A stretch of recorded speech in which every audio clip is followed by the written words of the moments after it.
ঘরোয়া একটি সিক্রেট মশলার উপকরণ দিয়ে আজকের এই ছোলা ভুনা রেসিপিটি আমি আপনাদের সঙ্গে শেয়ার করেছি।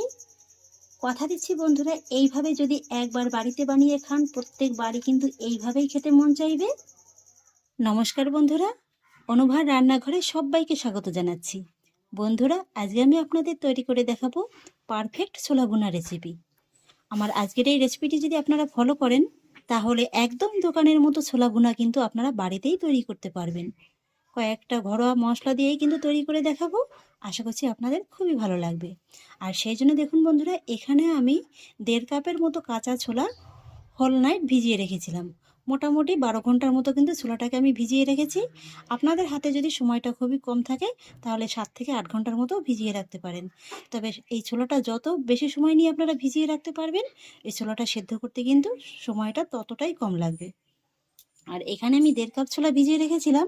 ছোলাটা ভিজে ফুলে কিন্তু 3 কাপের মতো হয়ে গেছে। আর ছোলাটাও দেখুন বন্ধুরা, খুব সুন্দরভাবে কিন্তু একদম নরম হয়ে গেছে। এই যে দেখুন, ছোলার গা থেকে কিন্তু এই খোসাটা খুব সহজেই একদম উঠে আসছে। এবার আমি ছোলাটাকে সেদ্ধ করে নেব, আর সেই জন্য একটা হাঁড়িতে বসিয়ে দিয়েছি কিছুটা পরিমাণে জল। আর এবার আমি এই জলের মধ্যে অ্যাড করব 1 টেবিল চামচের মতো লবণ, আর সেই সঙ্গে অ্যাড করব ছোট হাফ চা চামচের মতো বেকিং সোডা। বন্ধুরা, এই বেকিং সোডাটা দিলে কি হয়, এই যে ছোলাটা আছে না, এটা কিন্তু সেদ্ধ করতে সময়টা খুবই কম লাগে। মোটামুটি 10 থেকে 15 মিনিটের মধ্যেই কিন্তু ছোলাটা এই হাঁড়িতেই সেদ্ধ হয়ে যাবে। আর আপনারা যদি বেকিং সোডাটা না দিতে চান, সেক্ষেত্রে কিন্তু ছোলাটা সেদ্ধ করতে একটু সময়টা বেশি লাগবে, তবে কিন্তু ছোলাটা সেদ্ধ হবে। মোটামুটি 15 থেকে 20 মিনিটের মতো কিন্তু সময়টা লাগবে। এবার আমি ভিজিয়ে রাখা ছোলাটাকে হাঁড়ির মধ্যে দিয়ে দেবো। ছোলাটা যেহেতু আমি আগেই খুব ভালোভাবে ধুয়ে পরিষ্কার করে নিয়েছি, তাই কিন্তু এখন আর ধুলাম না, সরাসরি কিন্তু জলের ভিতরে দিয়ে দিচ্ছি। আর সেই একই সঙ্গে দেখুন, আমি এখানে কয়েকটা আলু সেদ্ধ করে নেব। এখানে আমি একটু ছোট সাইজের 4 থেকে 5টির মতো আলু নিয়ে নিয়েছি। আলুগুলো যেহেতু ছোট ছোট, তাই কিন্তু আমি আর কেটে নিলাম না, এইভাবে গোটা অবস্থাতেই সেদ্ধ করে নেব। এবার আমি ছোলা আর আলুটাকে জলের সঙ্গে খুব ভালোভাবে মিশিয়ে নেব। আর এখানে কিন্তু বন্ধুরা, ছোলাটা সেদ্ধ করার জন্য জলের পরিমাণটা একটু বেশি দিতে হবে। মোটামুটি ছোলাটা যেন জলের ভিতরে খুব ভালোভাবে ডুবে যায়, সেইভাবে কিন্তু জলটা দিতে হবে। আর ছোলাটা সেদ্ধ হওয়ার পরে যেন এমনভাবে জলটা দেবেন, খুব বেশি একটা জল না থেকে যায়। এবার আমি ছোলা আর আলুটাকে জলের সঙ্গে খুব ভালোভাবে মিশিয়ে নেব। আর তারপরে মিডিয়াম ফ্লেমে এই ছোলাটাকে আমি 10 থেকে 15 মিনিটের মতো সময় নিয়ে সেদ্ধ করে নেব। আর এখানে কিন্তু বন্ধুরা, জলের ভাগটা একটু বেশি দিতে হবে। মোটামুটি জলটা দেওয়ার পরে ছোলাটা যেন জলের নিচে খুব ভালোভাবে ডুবে যায়, সেইভাবে কিন্তু জলটা দিয়ে দেবেন। আর জলটা ঠিক এমনভাবেই বুঝে দেবেন, ছোলাটা ভালোভাবে সেদ্ধ হয়ে যাবে, অথচ জলটা কিন্তু খুব বেশি একটা অবশিষ্ট থাকবে না। তবে একেবারেও কিন্তু শুকিয়ে ফেলা যাবে না, সেইভাবেই কিন্তু আপনারা জলটা দিয়ে দেবেন। এবার আমি আপনাদের 4 থেকে 5 মিনিট বাদে দেখিয়ে দিচ্ছি। এই ছোলাটা সেদ্ধ করার সময় আপনারা দেখতে পাবেন যে এরকম কিন্তু কালো কালো ফেনার মতো উঠছে। এই ফেনাটাকে কিন্তু অবশ্যই তুলে ফেলে দিতে হবে। এদিকে ছোলাটা সেদ্ধ হতে থাক, আর সেই ফাঁকে চলুন ছোলা ভুনার জন্য একটা ভাজা মশলা তৈরি করে নিই। এখানে আমি নিয়ে নিয়েছি 1 টেবিল চামচের মতো গোটা জিরে, 4-5টির মতো কালো গোলমরিচ, 4-5টির মতো এলাচ, 4-5টির মতো লবঙ্গ, আর 3 থেকে 4 টুকরোর মতো দারচিনি। লো ফ্লেমে এবার আমি গোটা মশলাগুলোকে খুব সুন্দর করে ভেজে নেব। প্রায় মিনিট 3-4 সময় নিয়ে মশলাগুলোকে কিন্তু আমি খুব সুন্দর করে ভেজে নিয়েছি। সুন্দর একটা ভাজা গন্ধ বেরিয়েছে। এর থেকে কিন্তু এর বেশি ভাজা যাবে না, তাহলে কিন্তু আবার মশলাটা পুড়ে যাবে, সেক্ষেত্রে কিন্তু ছোলা ভুনাটা খেতে তেতো লাগবে। আর এবার আমি গ্যাসের ফ্লেমটাকে অফ করে দেবো, আর তারপরে এই মশলাটাকে একটু ভালোভাবে ঠান্ডা করে নিয়ে গুঁড়ো করে নেব। এই যে বন্ধুরা, ভাজা মশলাটাকে আমি খুব সুন্দর করে গুঁড়ো করে নিয়েছি, একটা সাইডে রেখে দেবো। ফিরে এলাম 15 মিনিট বাদে। এবার আমি আপনাদের ছোলাটাকে দেখিয়ে দিচ্ছি।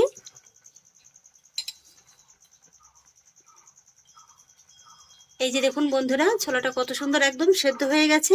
ঠিক এইভাবেই কিন্তু ছোলাটাকে খুব ভালোভাবে সেদ্ধ করে নিতে হবে। আর এই আলুটাও কিন্তু এখানে 80%-এর মতো সেদ্ধ হয়ে গেছে।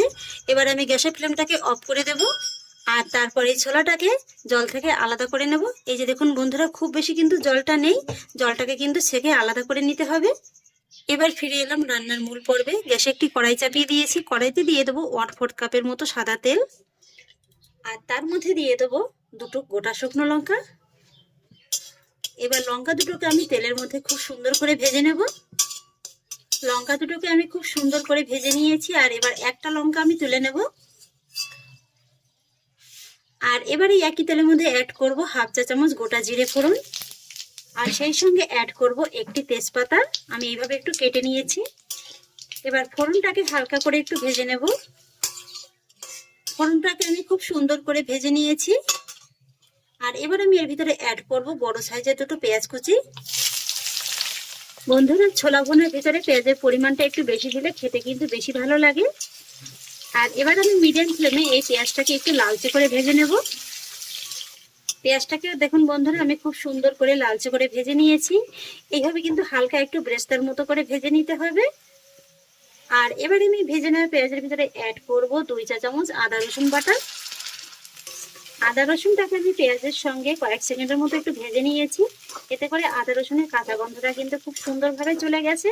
আর এবারে আমি এই পেঁয়াজ আর আদা রসুনের ভিতরে অ্যাড করব মিডিয়াম সাইজের একটা পাকা টমেটো কুচি। ভালোভাবে নেড়ে চেড়ে নেব। আর তারপরে এই টমেটোর ভিতরে আমি একসঙ্গে স্বাদ অনুযায়ী লবণটা দিয়ে দেবো। এতে করে টমেটোটা খুব তাড়াতাড়ি নরম হয়ে যাবে। আর লবণটা কিন্তু এখানে একটু বুঝেই দেবেন, যেহেতু ডালটা সেদ্ধ করার সময় লবণটা দেওয়া হয়েছিল। টমেটোটাকেও কিন্তু আমি আদা রসুন আর পেঁয়াজের সঙ্গে কয়েক সেকেন্ডের মতো একটু কষিয়ে নিয়েছি। টমেটোটা বেশ অনেকটা নরম হয়ে গেছে, তবে একদম কিন্তু খুব বেশি নরম করিনি। আর এবার আমি কষিয়ে নেওয়া টমেটোর ভিতরে অ্যাড করব 1/4 কাপের মতো জল। যেহেতু আমি এখন গুঁড়ো মশলা অ্যাড করব, তাই যাতে পুড়ে না যায় তাই সামান্য একটু জল অ্যাড করলাম। এবার আমি সমস্ত গুঁড়ো মশলাগুলো অ্যাড করব, সেই জন্য প্রথমেই দিয়ে দিচ্ছি হাফ চা চামচের মতো হলুদ গুঁড়ো, সেই সঙ্গে দিয়ে দিচ্ছি হাফ চা চামচ লাল লঙ্কার গুঁড়ো। এখানে লঙ্কাটা আপনারা আপনাদের স্বাদ অনুযায়ী দিয়ে দেবেন। এবার দিয়ে দিচ্ছি হাফ চা চামচ ধনে গুঁড়ো, আর দিয়ে দিচ্ছি হাফ চা চামচেরও অর্ধেক জিরে গুঁড়ো। এবার আমি এই মশলাগুলোকে খুব ভালোভাবে মিশিয়ে নেব। আর তারপরে মিডিয়াম লো ফ্লেমে এই মশলাটাকে আমি 2 থেকে 3 মিনিটের মতো এইভাবে একটু কষিয়ে নেব। এবার আমি আপনাদের 3 মিনিট বাদে দেখিয়ে দিচ্ছি মশলাটা কিন্তু প্রায় ভালোভাবে কষানো হয়ে গেছে। আর একবার ভালোভাবে নেড়েচেড়ে নিলাম। আর এবার আমি এর ভিতরে আবারও অ্যাড করব 1/4 কাপের মতো জল। এই মশলাটাকে আমি 2 বারের মতো কষিয়ে নেব। আর জলটা দিয়ে দেওয়ার পরে আমি এর ভিতরে অ্যাড করব আমি যে মশলাটা ভেজে গুঁড়ো করে রেখেছিলাম সেই মশলাটা। এই মশলাটা যেহেতু আগেই ভাজা আছে, তাই খুব বেশি সময় নিয়ে কিন্তু কষানোর প্রয়োজন নেই। ভাজা মশলাটা দিয়ে দেওয়ার পরে আমি এর ভিতরে অ্যাড করব হাফ চা চামচেরও অর্ধেক কাশ্মীরি লঙ্কার গুঁড়ো। এতে করে সুন্দর একটা কালার আসবে। আর সেই সঙ্গে অ্যাড করব ছোট হাফ চা চামচের মতো গরম মশলা গুঁড়ো। এবার ফাইনালি এই মশলাগুলোকেও কিন্তু আবারও খুব ভালোভাবে কষিয়ে নেব। ফাইনালি সমস্ত মশলাটা আমার খুব সুন্দর করে কষিয়ে নেওয়া হয়ে গেছে। এই যে দেখুন, তেলটা কিন্তু মশলার গাটা একদম ভালোভাবে ছেড়ে দিয়েছে। আর ঠিক এই পর্যায়ে আমি এর ভিতরে অ্যাড করব সেদ্ধ করে নেওয়া ছোলাটা, সেই সঙ্গে অ্যাড করব সেদ্ধ করে নেওয়া আলুটা। আলুটাকে আমি এইভাবে খোসাটাকে ছাড়িয়ে একটু ছোট ছোট করে কেটে নিয়েছি। এবার আলু আর ছোলাটাকে মশলার সঙ্গে খুব ভালোভাবে মিশিয়ে নেব। আলু আর ছোলাটাকে আমি মশলার সঙ্গে খুব ভালোভাবে মিশিয়ে নিয়েছি। আর এবার লো ফ্লেমে আলু আর ছোলাটাকে এই মশলার সঙ্গে আমি 2 মিনিটের মতো একটু কষিয়ে নেব। এইভাবে 2 মিনিটের মতো একটু কষিয়ে নেওয়ার পরে আমি এর ভিতরে অ্যাড করব 1 কাপের মতো জল। জলটাকে খুব ভালোভাবে মিশিয়ে নেব। জলটাকে দেখুন বন্ধুরা, আমি কিন্তু খুব ভালোভাবে মিশিয়ে নিয়েছি। আর এবার আমি মিডিয়াম লো ফ্লেমে এই ছোলাটাকে এই জলের ভিতরে রান্না করে নেব প্রায় 5 থেকে 7 মিনিটের মতো। ফিরে এলাম 5 থেকে 7 মিনিট বাদে। এই যে দেখুন বন্ধুরা, গ্রেভিটা কিন্তু আগের তুলনায় অনেকটা ঘন হয়ে গেছে। আর এবার আমি ছোলা বোনাটাকে একটু গামাখো গামাখো করার জন্য 4-5টার মতো আলু কিন্তু এইভাবে একটু ভেঙে দেব। তারপর ভালোভাবে নেড়ে চেড়ে মিশিয়ে দেব। আর এবার সব শেষে আমি এই ছোলা বোনার ভিতরে অ্যাড করব 2টো কাঁচা লঙ্কা কুচি, সেই সঙ্গে সুন্দর একটা ফ্লেভারের জন্য অ্যাড করব একটা গোটা কাঁচা লঙ্কা। আর একই সঙ্গে অ্যাড করব সামান্য একটু ধনেপাতা কুচি। তবে ধনেপাতা কুচিটা যদি হাতের কাছে অ্যাভেলেবেল না থাকে, না দিলেও চলবে। আমি আপনাদের 100% গ্যারান্টি দিচ্ছি এই ধনেপাতা কুচি ছাড়াও কিন্তু ছোলা ভুনাটা খেতে দুর্দান্ত লাগবে। সবকিছু একবার ভালোভাবে নেড়েচেড়ে মিশিয়ে নেব। সমস্ত উপকরণগুলো খুব ভালোভাবে মিশিয়ে আমি এই ছোলাটাকে আরও 2 থেকে 3 মিনিটের মতো মিডিয়াম ফ্লেমে একটু রান্না করে নিয়েছি। এবার কিন্তু পারফেক্টভাবে বন্ধুরা আমার ছোলা ভুনাটা একদম তৈরি হয়ে গেছে। এই যে দেখুন কত সুন্দর একটা গামাখো গামাখো রসালো ভাব চলে এসছে। আর এই যে দেখুন, আপনাদের একবার দেখিয়ে দিচ্ছি এতটুকু জলও কিন্তু আর অবশিষ্ট নেই, অথচ খুব সুন্দরভাবে কিন্তু এটা রসালো তৈরি হয়েছে। তার মানে কিন্তু ছোলা আর আলুর মধ্যে মশলাটা খুব সুন্দরভাবে একদম ঢুকে গেছে। এবার আমি গ্যাসের ফ্লেমটাকে অফ করে দেব, আর তারপর গরম গরম ছোলা ভুনাটাকে সার্ভ করে নেব। ঘরোয়া একটি সিক্রেট মশলার উপকরণ দিয়ে আজকের এই ছোলা ভুনা রেসিপিটি আমি আপনাদের সঙ্গে শেয়ার করেছি। কথা দিচ্ছি বন্ধুরা, এইভাবে যদি একবার বাড়িতে বানিয়ে খান, প্রত্যেক বাড়ি কিন্তু এইভাবেই খেতে মন চাইবে। এত কম ঝামেলায় যে এত সহজে এত সুন্দর একটা রেসিপি তৈরি করা যায় যে আপনারা ভাবতেই পারবেন না। এইভাবে ছোলা ভুনা বানিয়ে কিন্তু আপনারা সন্ধ্যার আড্ডায় মুড়ির সঙ্গে মাখিয়েও খেতে পারেন। আবার যদি মুড়ির সঙ্গে না খেতে চান, এইভাবে কিন্তু শুধু শুধুও খেতে ভালো লাগে। শুধুমাত্র একটু হাফ চামচের মতো পাতিলেবুর রস ছড়িয়ে দিতে হবে, সেই সঙ্গে ছড়িয়ে দিতে হবে সামান্য একটু ধনেপাতা কুচি যদি হাতের কাছে থাকে।